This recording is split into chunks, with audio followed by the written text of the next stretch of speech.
नमस्कार साथियों, जानवी आईटीआई के ऑफिशियल यूट्यूब चैनल पर आप सभी का एक बार फिर से तहे दिल से बहुत बहुत स्वागत है। जिन साथियों तक ये वीडियो पहुंच पा रहा है सभी इस वीडियो के अंदर आ जाइए और अपने सभी साथियों में वीडियो को शेयर करना बिल्कुल ना भूलिएगा। साथियों जैसा कि आप सभी को पता ही होगा कि हमारा जो लेसन चल रहा था डीसी मोटर चल रहा था। डीसी मोटर की 11 से 12 क्लासेज हमने ली जो कि काफ़ी इंपॉर्टेंट थी और बहुत कुछ हमने जान लिया, बहुत कुछ जाना। और साथियों डीसी मोटर है तो इसमें क्षतियाँ तो होती होगी, तो आज की जो हमारा टॉपिक होने वाला है सतियाँ होने वाला है। और अगर सीधी सिंपल सी भाषा में कहूँ ना तो आज की जो क्लास है बहुत इंपॉर्टेंट होने वाली है, क्योंकि ये जो टॉपिक है ये जनरेटर में मैंने आपको नहीं पढ़ाए थे तो वो मैं अब यहाँ पे पढ़ाने वाला हूँ। और ट्रांसफार्मर में भी यही टॉपिक है और सेम है, कोई अंतर नहीं है, सेम यही प्रोसेस होता है। ठीक है, दोनों के अंदर।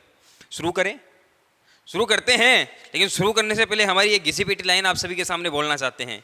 देखिए साहब, जो भी चैनल पर नया है चैनल को सब्सक्राइब करके बेल आइकन को ऑन कर लीजिए ताकि आगे से आने वाले हर अपडेट और हमारे द्वारा बनाई जाने वाली हर क्लास आप सभी तक सबसे पहले पहुंचाई जा सके। तो अब इसी के साथ हम क्लास को शुरू करते हैं। साथियों हमारा आज का टॉपिक होने वाला है क्षतियाँ। डीसी मोटर में क्षतियाँ। साथियों डीसी मोटर में मेन 3 प्रकार की क्षतियाँ होती है। सबसे पहले आती है ताम्र क्षति। साथियों जो ताम्र क्षति होती है इसका फॉर्मूला जो होता है साथियों I² इंटू आर होता है। ठीक है, I² इंटू आर होता है, ये इसका फॉर्मूला होता है। ठीक है, इसके अलावा आपको इन क्षतियों के बारे में एक चीज और जाननी होगी साथियों। जो क्षतियाँ होती है ना, क्षतियाँ, इनका मात्रक वाट होता है। क्षतियों को हमेशा वाट में मापा जाता है, याद रखना। तीनों क्षतियाँ है, तीनों क्षतियों को वाट में मापा जाएगा। भाई ऐसे थोड़ी बोलेंगे हम 1 क्षति है, 2 क्षति है, 3 क्षति है, 4 क्षति है, इस तरह से तो हम बोल नहीं सकते। तो वहां पर हम बोलेंगे 1 वाट क्षति है, 1 वाट ताम्र क्षति है, या फिर कहे कि 1 वाट लोह क्षति है, 1 वाट यांत्रिक क्षति है। तो क्षतियों को वाट में मापा जाता है, तो वाट में मापा जाता है। इसका फॉर्मूला होता है साथियों I² into are. I² into are का मतलब है कि जो हमारी ताम्र क्षति है साथियों, जैसे लोड बढ़ेगा ना वैसे ही ताम्र क्षति भी बढ़ जाएगी। जैसे लोड बढ़ेगा ताम्र क्षति भी बढ़ जाएगी। ताम्र क्षति क्या होता है साथियों? वाइंडिंग में होती है। ताम्र क्षति कहाँ होती है? वाइंडिंग में होती है। और अब ये वाइंडिंग कहाँ कहाँ होती है? आर्मेचर में होती है। ठीक है, आर्मेचर में होती है, पोलो में होती है, और कहाँ होती है? इंटरपोलो में होती है। इंटरपोलो में होती है। तो जहां जहां पर हमारे पास तांबे की वाइंडिंग होगी ना वहां वहां पर हमें ये क्षति देखने को मिलेगी। अब आर्मेचर हो सकता है, इंटरपोल हो सकता है, फील्ड पोल हो सकते हैं, फील्ड वाइंडिंग। ठीक है, फील्ड वाइंडिंग में भी ये क्षति होती है साथियों। तो ये यहाँ पर हमें ये क्षति देखने को मिलती है। इसका जो फॉर्मूला होता है साथियों, ताम्र क्षति का फॉर्मूला होता है I² इंटू आर।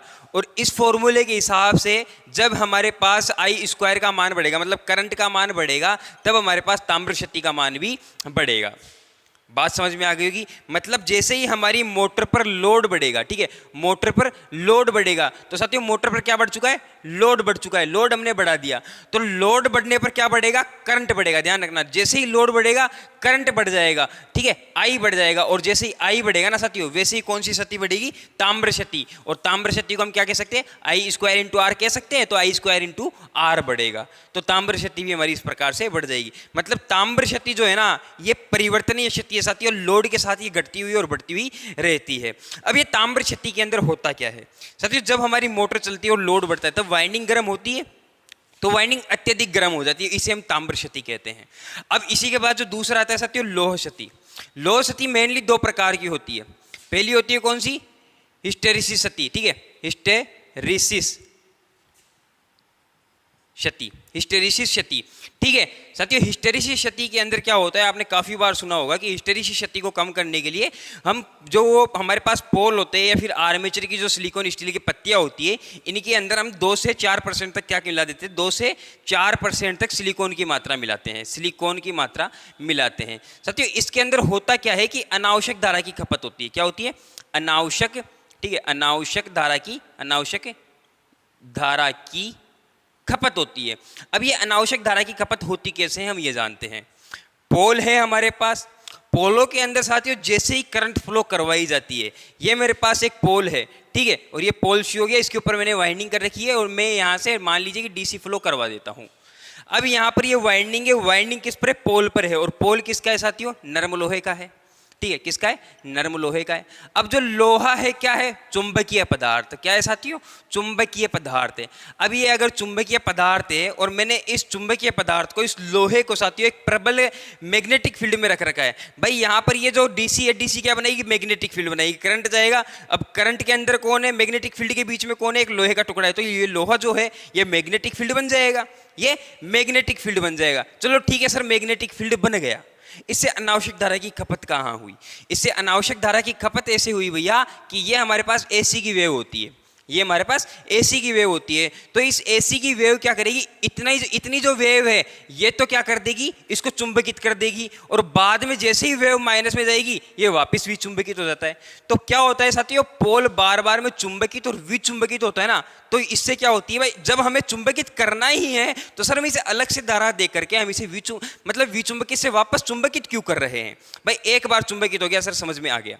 लेकिन हम ऐसा कोई जुगाड़ कर सकते हैं ना कि ये चुंबकित ही रह जाए। भाई पहले इसको चुंबकित कर दिया, फिर ये विचुंबकित हो जाएगा। अब फिर से उतनी ही करंट लगेगी इसको चुंबकित बनाने में, फिर ये विचुंबकित हो जाएगा, फिर से उतनी ही करंट लगेगी। तो ये जो उतनी ही करंट लग रही है ना वापस चुंबकित करने में, ये अनावश्यक धारा की खपत है। मतलब साथियों ये फालतू में करंट ले रहा है। तो हम इसके अंदर कुछ ऐसा जुगाड़ कर दे कि थोड़ा बहुत मैग्नेटिक फील्ड इसके अंदर बचा हुआ रह जाए। तो इसीलिए हम क्या कर देते हैं, इसके अंदर 2 से 4% तक सिलिकॉन की मात्रा मिला देते हैं।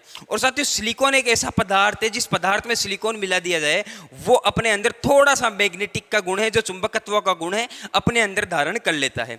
मतलब अगर कहें तो यहां से जैसे ही मैं सप्लाई अलग करूंगा और अगर इस पोल के अंदर सिलिकॉन स्टील हमने मिला रखा है, ठीक है, सिलिकॉन स्टील हमने मिला रखा है, सिलिकॉन हमने मिला रखा है, तो उससे क्या होगा साथियों? इसके अंदर से पूरी तरह चुंबकत्व गायब नहीं होगा।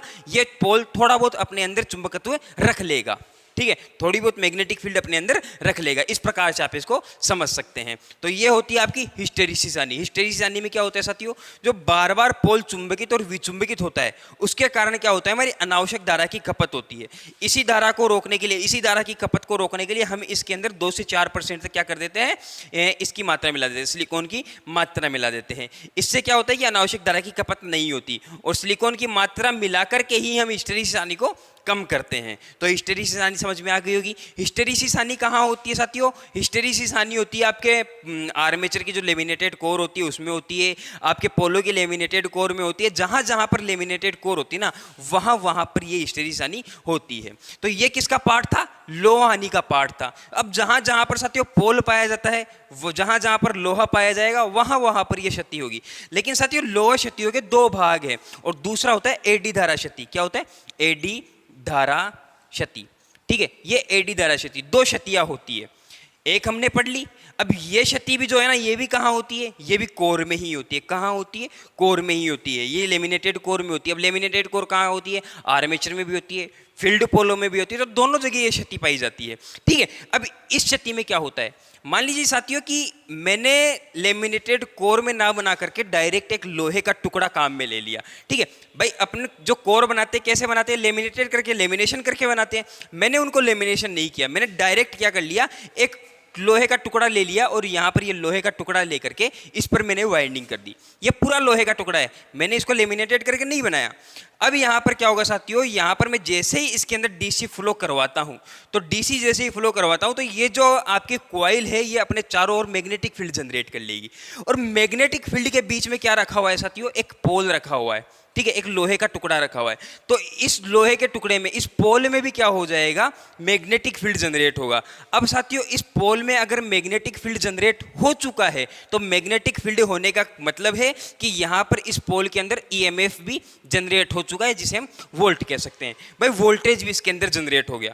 अब आप एक चीज बताइए, भाई वोल्टेज जनरेट हो गया तो जहां वोल्टेज है वहां करंट होगा, जहां वोल्टेज है वहां करंट भी होगा, वहां आई भी होगा। अब ये जो आई है साथियों लोहे का पूरा टुकड़ा है तो रेजिस्टेंस कम होता है, यहाँ पर इस करंट का मान बहुत ज़्यादा हो जाता है।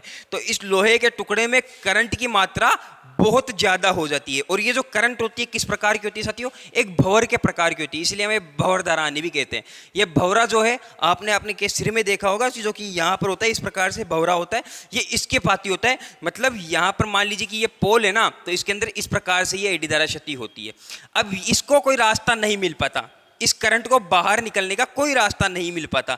तो ये क्या करती है साथियों, ये इस वाइंडिंग को गर्म करती है, ये इस वाइंडिंग को गर्म करती है, और ये इस वाइंडिंग को गर्म करती है तो ये मैग्नेटिक फील्ड अच्छे से नहीं बना पाती, ये वाइंडिंग मैग्नेटिक फील्ड अच्छे से नहीं बना पाती, और मैग्नेटिक फील्ड अच्छे से नहीं बना पाती ना, फिर हमारी एफिशिएंसी इसकी कम हो जाती है, एडी धारा शक्ति के कारण एफिशिएंसी कम हो जाती है। तो बात समझ में आ गई कि भंवर धारा हानि क्या होती है। इसको कम करने के लिए साथियों हम क्या करते हैं, इसको पत्ती नुमा संरचना में बनाते हैं। किसमें? पत्ती नुमा संरचना में, पत्ती नुमा संरचना में बनाते हैं। अब ये जो पत्ती नुमा संरचना होती है, इसकी मोटाई कितनी होती है साथियों, 0.35 से लेकर के, ठीक है, 0.35 mm से लेकर के 0.6 mm तक इन पत्तियों की मोटाई रखी जाती है। जितनी कम आप पत्तियों की मोटाई रखोगे उतनी ही कम ये हानि होती चली जाएगी, ठीक है, उतनी ही कम ये हानि रहेगी। तो बात समझ में आ गई भंवर धारा हानि क्या होती है। भंवर धारा हानि के अंदर इस पोल के अंदर भी क्या होता है, एक मैग्नेटिक फील्ड जनरेट होता है जिसके कारण वोल्टेज भी जनरेट होता है। अब जहां वोल्टेज है वहां पर करंट भी जनरेट हो जाता है, और ये जो करंट है ना, ये लोहे का टुकड़ा है, इसका रेजिस्टेंस कम होने के कारण करंट अधिक हो जाती है, और ये जो अधिक करंट है हमारी इस वाइंडिंग को गर्म करती है, और वाइंडिंग गर्म होने के कारण ये फ्लक्स अच्छे से नहीं बना पाती है, और अगर ये फ्लक्स अच्छे से नहीं बना पा रही है तो हमारा जो मोटर है साथियों, मोटर की एफिशिएंसी कम हो जाती है। तो ये होती है हिस्टेरिसिस हानि, सॉरी लो हानि। लो हानि के दो प्रकार होते हैं, एक हिस्टेरिसिस हानि हो गया और दूसरा हो गया एडी धारा हानि। एडी धारा हानि, दोनों हानि हमने समझ ली। अब इन दोनों के एक बार आप फॉर्मूले देख लीजिए साथियों। हमारे पास जो हिस्टेरिसिस हानि का फॉर्मूला होता है, ठीक है, वो होता है WH बराबर, WH यानी साथियों हिस्टेरिसिस हानि का प्रतीक होता है, और ये नीटा है, नीटा का मतलब हिस्टेरिसिस हानि नियतांक, और यहाँ पर ये आ जाता है साथियों BM 1.6, इसकी जो घात आती है वो आ जाती है इनटू फ्रीक्वेंसी इनटू वोल्टेज। यहाँ पर ये जो V है साथियों, ये V आपको क्या दर्शा रहा है, कोर का आयतन। V क्या दर्शा रहा है साथियों, V बराबर कोर का आयतन, और ये जो कोर का आयतन है ये किस में होगा साथियों, मीटर क्यूब में होगा। किस में होगा, मीटर क्यूब में होगा। ये BM जो है साथियों, ये BM है, ठीक है, और ये जो BM आपको दर्शा रहा है, ये दर्शा रहा है चुंबकीय फ्लक्स घनत्व है। BM क्या दर्शा रहा है, चुंबकीय फ्लक्स घनत्व। अब ये जो चुंबकीय फ्लक्स घनत्व है ये किस में होता है साथियों, ये होता है मीटर स्क्वायर में, सॉरी मीटर क्यूब में, ये होता है मीटर क्यूब में। बात आप सभी को समझ में आ गई होगी। तो ये जो होता है हिस्टेरिसिस हानि को ज्ञात करने का फॉर्मूला होता है। यहाँ पर जो WH है, ये WH आपको बताता है साथियों हिस्टेरिसिस हानि, ठीक है, ये हिस्टेरिसिस हानि का प्रतीक है WH है। और इसी प्रकार से यहाँ पर जो हमारे पास दूसरा जो फॉर्मूला होता है, ठीक है, दूसरा जो फॉर्मूला होता है वो होता है हमारे पास एडी धारा हानि का, और एडी धारा हानि का जो फॉर्मूला होगा वो होगा WE, ठीक है, WE बराबर क्या हो जाएगा, WE बराबर BM स्क्वायर, BM यानी वही चुंबकीय फ्लक्स घनत्व, BM यानी चुंबकीय फ्लक्स घनत्व, और यहाँ पर इसका स्क्वायर आ जाएगा, BM का स्क्वायर आ जाएगा, इंटू फ्रीक्वेंसी का स्क्वायर आ जाएगा, और यहाँ पर साथियों T का स्क्वायर आ जाएगा। और ये जो T है, T क्या बता रही है, T बता रही है इन पत्तियों की मोटाई। इन पत्तियों की मोटाई से हम T समझ सकते हैं कि पत्तियों की मोटाई कितनी है। बात आप सभी को समझ में आ गई। कौन कौन सी हानियाँ होगी, तांबरा हानि होगी जो कि लोड के साथ घटती हुई और बढ़ती हुई रहती है। दूसरा है लो क्षति। लो क्षति दो प्रकार की होती है, एडी धारा क्षति और हिस्टेरिसिस क्षति, जिनके फॉर्मूले हमने देख लिए और क्या होती है समझ लिया हमने। अब बात ये यांत्रिक क्षतियाँ। साथियों यांत्रिक क्षतियों के अंदर जैसे कि मान लीजिए कि मोटर चल रही है, अब इसके अंदर जो बेरिंग होता है, बेरिंग खराब हो गया, ये भी क्षति है। तो साथियों ये बेरिंग जो खराब हो गया ये क्षति है, तो ये यांत्रिक क्षतियों के अंदर। कोई भी टूट फूट हो गई मोटर के अंदर, यांत्रिक क्षति, ठीक है। किसी भी प्रकार की कोई भी समस्या हो गई इन क्षतियों के अलावा, यांत्रिक क्षति, ठीक है। तो ये कोई भी टूट फूट हो जाना या फिर कोई चीज़ ठीक से काम ना करना, ये सभी यांत्रिक क्षतियों के अंतर्गत आती है। तो यांत्रिक क्षतियों को आप अपने हिसाब से भी बता सकते हैं। मेन जो है ये दो थी, ये ताम्र क्षति है लोड के साथ घटती हुई बढ़ती हुई रहती है, इसका फॉर्मूला, इन दोनों का फॉर्मूला, ये दोनों कैसे काम करती है, कौन सी क्षतियाँ होती है, ये हमने देख लिया। उम्मीद है आपको वीडियो अच्छा लगा होगा। वीडियो अच्छा लगा है तो वीडियो को लाइक, चैनल को सब्सक्राइब, बेल आइकन को ऑन जरूर से कर लीजिएगा। धन्यवाद साथियों, हमारे साथ लास्ट तक बने रहने के लिए आप सभी का बहुत बहुत धन्यवाद।